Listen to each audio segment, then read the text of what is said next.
Sue Sylvester, I cannot thank you enough. I can't tell you how much I hate those kids. Do you know how demeaning it is when they just turn to you and yell, "Hit it," and you're just supposed to know what song they're gonna sing? I'm free. Free. Now, seeing as how your students in the Glee Club come and go for weeks at a time with no explanation whatsoever, I'm sure that it will not come to you as a surprise that we have an abysmal attendance record at this school. Brad. He's always just around. As national champions, we get to host the annual show choir rules committee meeting. Well, please tell me you're gonna ask what 1/3 vintage meant last year. Yeah, or like why some teams get to sing 6 songs and others only do 1. I have in my Spanx at all times a list of the worst songs ever performed by the Glee Club, and I would appreciate it if you would not reprise any of the following numbers. Number 1, Run, Joey, Run. You should literally apologize to America for that one. You know what, Rachel, if you are still obsessing over what you're gonna sing at your funny girl callback, may I suggest your best jam ever, Run, Joey, Run. Run, Joey, run, Joey, run.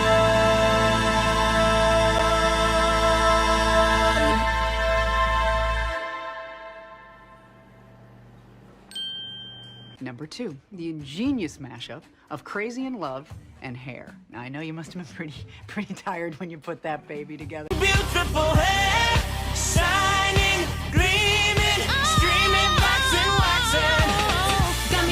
I just think that it's insane that all Porcelain had to do to get an internship with Vogue.com is take photos of every ridiculous outfit he's ever paired with a Cossack hat and a see-through raincoat, and then show up at an interview where he is lauded as a visionary because his jod purse happened to match his riding crop. What is with you Glee Club expats?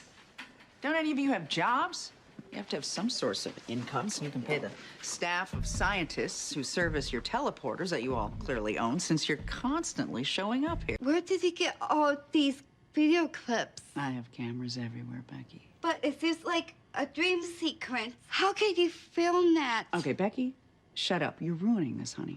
You have befouled the profession of teaching by accepting not only 1, but 2 Teacher of the Year awards despite not speaking a word of the foreign language you purport to teach.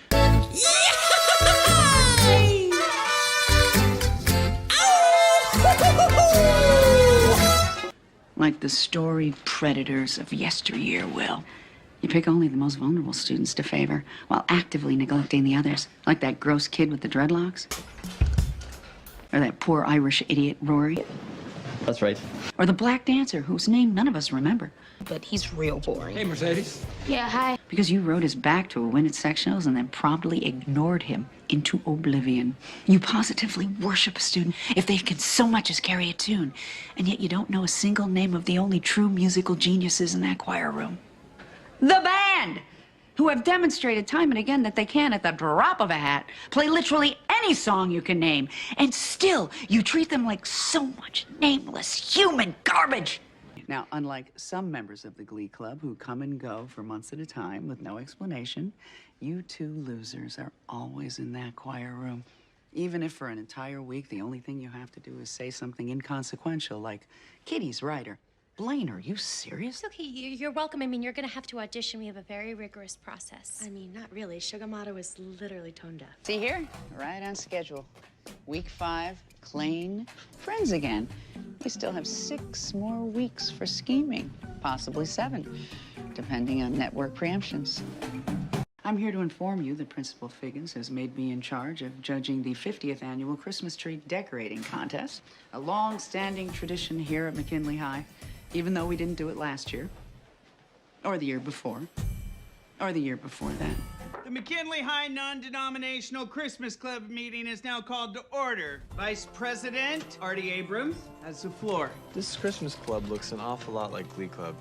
How are you trying to pick me up? Because if you're gonna go lesbian with a cheerleader, I think the world's kind of rooting for you and Quinn Fabray.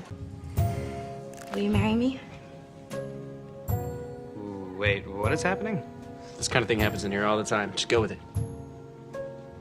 Oh my God, I would love to. Really? I would love to.